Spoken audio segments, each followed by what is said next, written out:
Hi, everyone. Today's our career and study talks guest is Nazerke. She was studying in Hungary with me, but now she currently works in France in Salesforce. And I know that she had diverse experience abroad. She had an internship in CERN. Maybe she will talk about it later. Also I know that she worked in Japan. Maybe so I will give a stage to Nazerke to talk about herself. Hi everyone, my name is Nazerke. First of all, thank you, Dana, for invitation. It was a pleasure here to meet you. And I would love to talk about my experience and share it with you because it might help you in order to decide your career journey, especially in tech, because I am currently I'm working at Salesforce, which is an American company in France. So I'm based in France mostly. And before Salesforce, before France, I did my bachelor's in computer science in Hungary, in Budapest. That's why I know Dana. So I spent there for about 4 years, and then during my internships, I did a couple of internships in Switzerland and in Japan as well.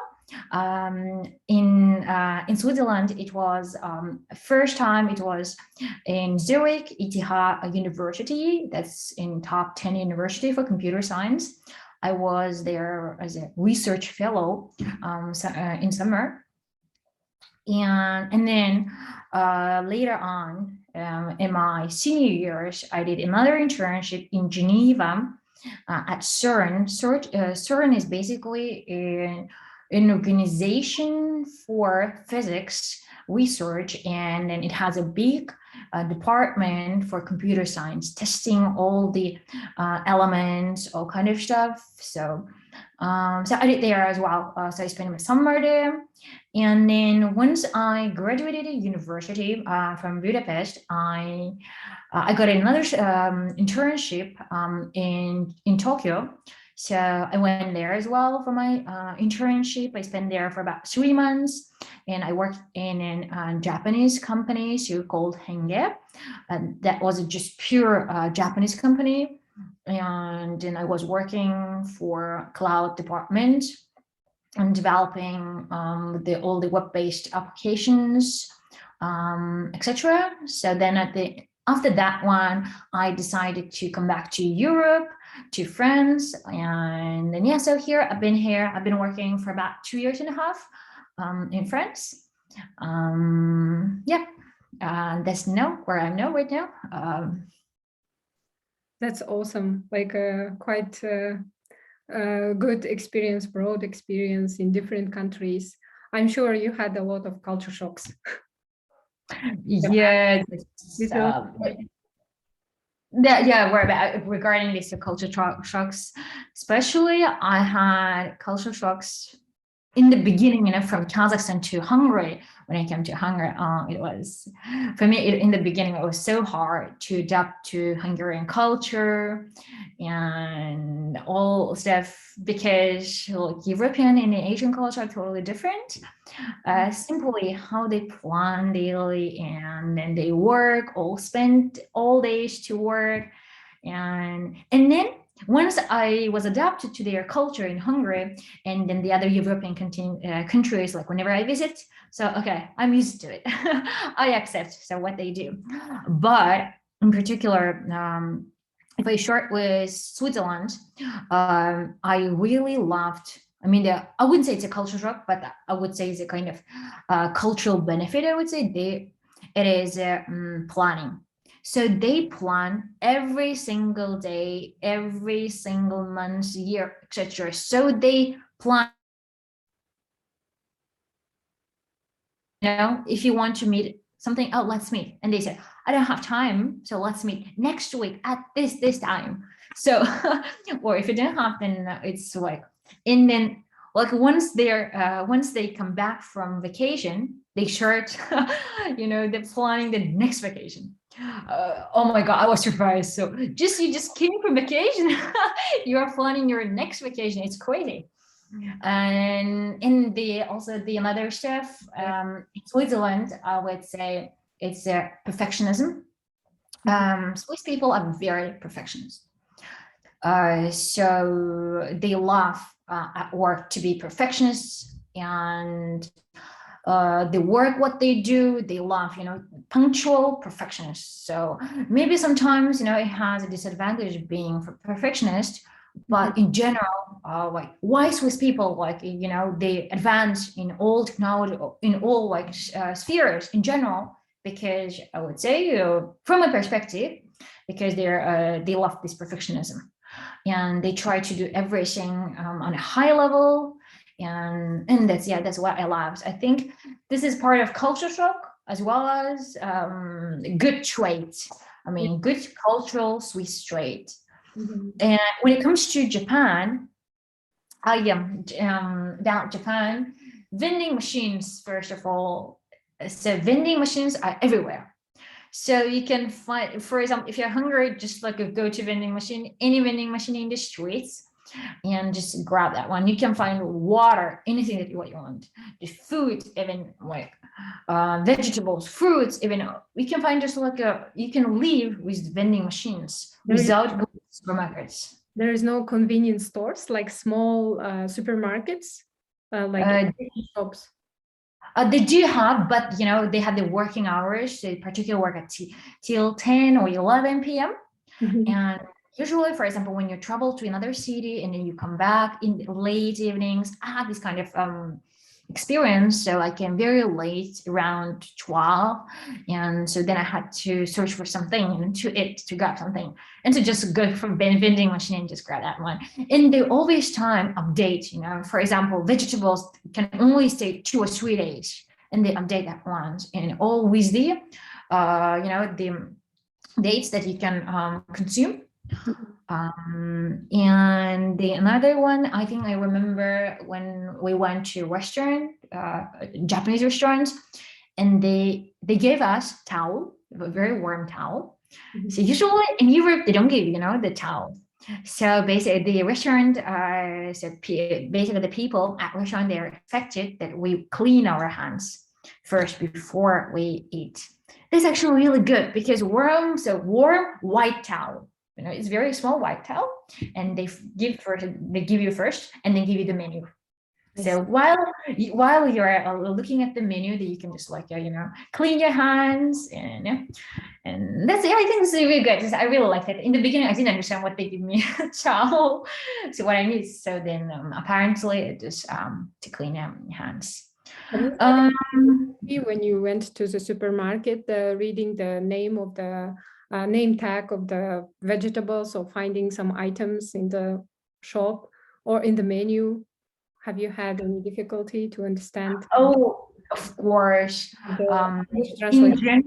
In general, they don't have translations in English, or just only Japanese. But of course, there are some very fancy, expensive restaurants, and they were in English and in Japanese translations. But when random restaurants and the local ones, for example, whenever you just go and no, so you have to go with someone who speaks Japanese and sit together and then translate. You just Google it because what kind of food is it? Because usually they have very weird vegetables, seasonal vegetables. They say usually we have seasonal vegetables, and then every season they change. And the ingredients also change, and sometimes they also don't know. Oh, this is this season, so it must be the fruits or vegetables must be changed. So usually they say vegetable seasonal. They don't tell you what kind of vegetables are inside your food, just like a seasonal they add. And so sometimes it's like a frustrating. What happens? You don't like. Have you had a Chinese friend next to you? Yes, yeah, I usually use it to go out with my colleagues. I was afraid of going alone and then explaining to them, because usually they don't speak English, and their English actually is not good. I Yeah, mean, they speak, but wonderful. they Mhm. have this, the level of confidence to speak English seems very low. Mhm. Um, yeah, and so that's why I said they prefer to speak Japanese. I see. Okay. So the reason you now currently you are working in France in Salesforce, how did you apply and what kind of requirements they asked you to be part of the team? Or did you, I think you already had a background experience and then it was easy for you to apply, or what kind of conditions they requirements they had? Mhm. Actually, I didn't choose Salesforce that I wanted to work at Salesforce. Mhm. I was while I was when I was graduating, and I had in my mind just go to masters. That was in my mind. I want to after my bachelor's, I want to study masters. That was in my mind. But in the meantime, during my universities, I was contributing to open source project. Open source project is a project that you contribute to one project. Basically, you work, you code, and then you contribute your code to the open source that is free. It Mhm. means that you're not get paid. You just and then you work for free of charge, and so that then the community, like the other users, will take your code and you use. So that's the one. And because when I was in my junior years, I didn't know where to get started, and then I decided to go with this path, Mhm. so that I will have a chance to meet with other software developers, engineers around the world, not only one place. So and then learn from them. I think the great benefit of this doing this is that you learn because a lot of people, the other like contributors or committers, look will look at your code and Mhm. tell you, just review your code and then, oh, this is wrong, this is good, just change this way and give advice. I just like learning. I would say is like a learning kind of journey. And I was there for a while, for about 2 years during my university years. Mhm. And during the time, I met a guy, so who is currently my colleague and a mentor as well. So who was working at Salesforce, Mhm. and then he's based in the US. So I met him through this open source, and then we were working together. He helped me a lot. I think one of the parts that I learned my skills, I improved my skills because of him. So he's very experienced person in engineering, software engineering in general. Mhm. So yeah, so then when I was graduating, he asked me if I want to get into Salesforce, so what are my plans, what I'm going to do next, etc. And I told him no, I don't want. At the time I didn't know Salesforce exists at all, because I wasn't interested in any companies at all. I just wanted my master's. That's all. I want my master's. I want to get, and then maybe PhD, etc. Because I was interested in research, but still I'm interested in research. So, but he kind of said, just like apply, you will see. It was a worst case that you will be rejected, and then you'll learn. That's what he told me. So he insisted me to apply actually. So okay, what I'm going to do, I will apply. So he referred me to the company, and then why France? Because in the beginning he tried to refer me to the US, but usually American companies strategy is basically where you are. They first look at your location, and then they try to find you the nearest office to where you are. So then I was in Europe, in Budapest, and then so France, we have a big office here in France, and in search. So basically, I work in search. So and then, but my requirement to Salesforce, actually, I told them I want to work with my mentor because he's referring to me, and then I would like to be with him in the same team Mhm. that I told them. That's my main requirement. And then if I ever get an offer, so that was my requirement. And they said, okay, that's fine. And then okay, so friends. So then yeah, so he mostly works with friends team because he's based in the East Coast, and so yeah. So yeah, then I got into Salesforce, and then the same team. I'm still working with him. Yeah, that's how we continue. Yeah. After listening to your stories, I want to change my major to computer science. Actually, like So yeah, many opportunities, not if you are in business administration or economics, it's so hard to find the ones which I think competition is harsh. So anyways, thank you. And the last question I wanted to ask was what you would advise to your younger self. actually, this is a really good question. To younger self, I feel like I'm still young. So okay, to younger self, to my like just imagine you are 18 and what would you advise? to my, I think during the university start, right? The years that you start, studying at university or out of school. I feel like you don't have any regrets. You already traveled all over the world. So first, I think to myself would be networking, because I feel that networking is very important, because wherever you go, so you want to expand your networking, to talk with someone and to see what to listen to their updates, what they're doing with their life, all kind of stuff, and then maybe in the future they might help you, and networking I think is the most important, but because I really didn't consider about networking during my years up till now, because whenever I go to another country, and in my mind I'm gonna leave, so I'm not gonna stay for a long time in the country. And so I have myself, why I have to make friends, because making friends for me is just like an effort. You have to put a lot of effort in making friends. I just want to have like a friends, today, oh, they're friends, tomorrow they're not. I don't want this kind of like a friendship.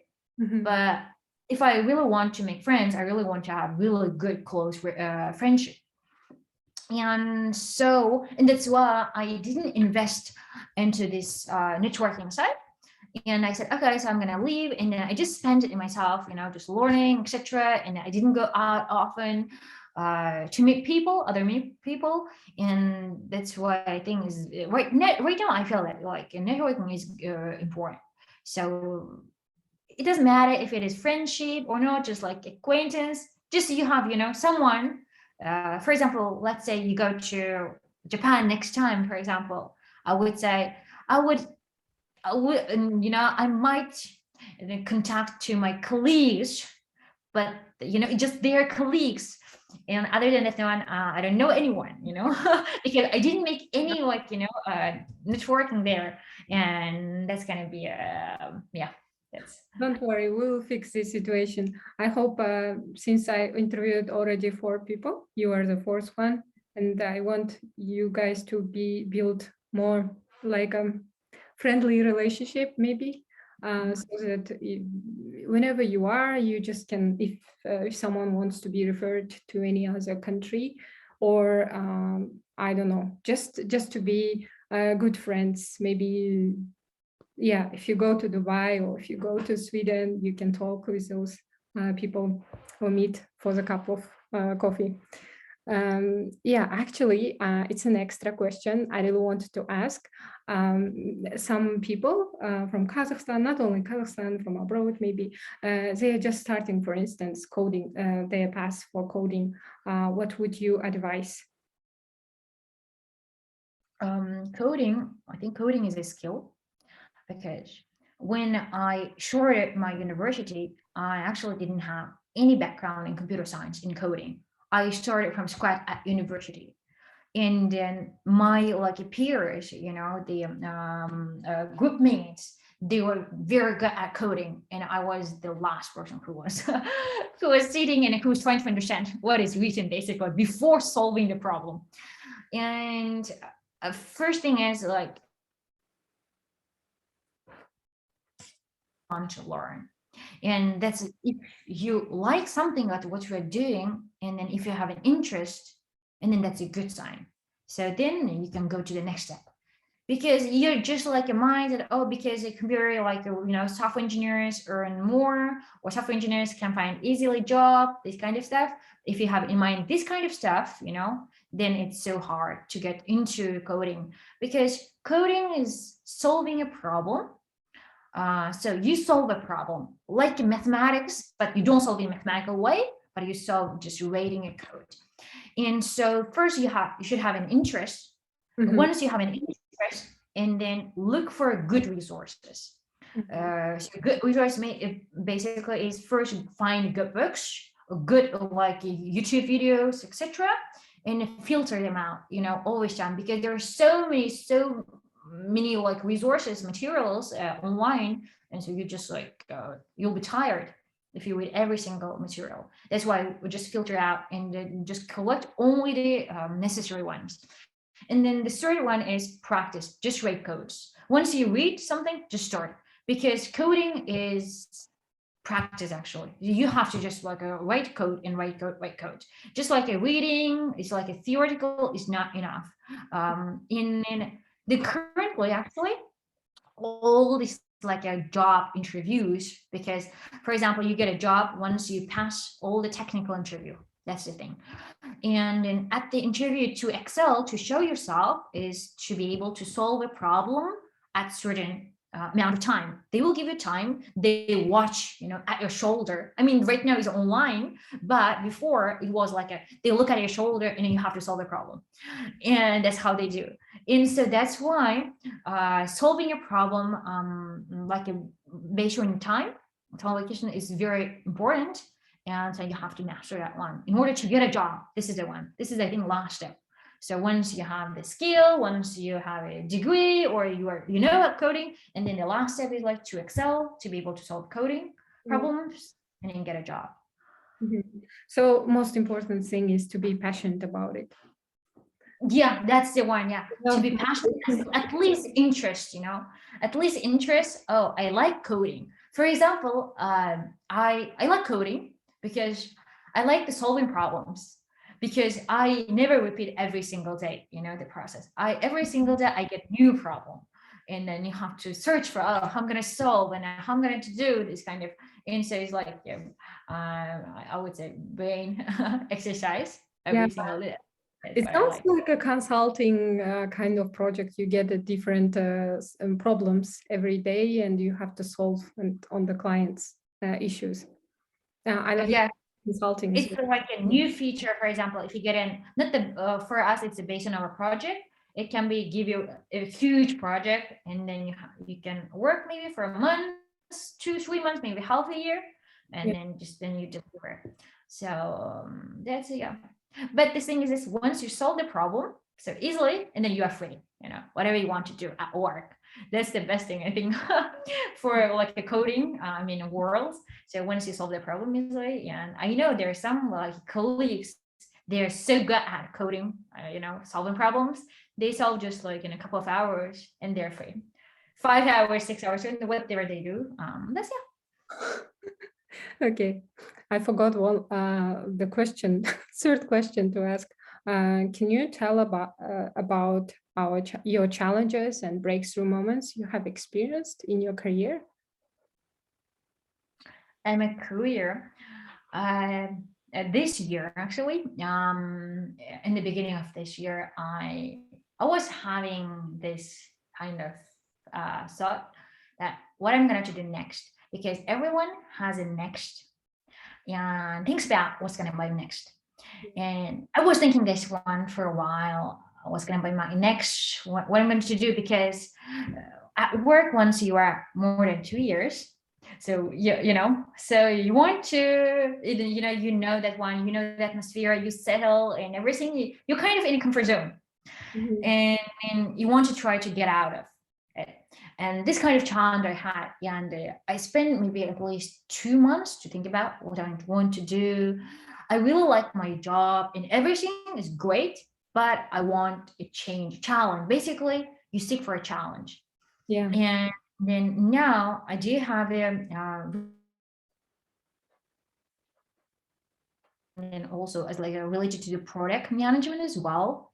And I think that was a really good decision to go with this one direction. And because I not only I want to go pure software engineering, plus I want to go to product management as well to, you know, to both to get integrate and to work together. That's I think this was the good decision that I made for this year probably. Mhm. Yeah, so right now I'm kind of working on both sides, project management plus coding, software engineer. That's so cool. Yeah, I'm really happy that you found what you love doing. Okay, thank you for your time and sharing about your experience. Actually, it's all the interviews are only 30 minutes. Unfortunately, have a really nice day. I really appreciate your time and energy spent on talking about your experience. And let me stop recording.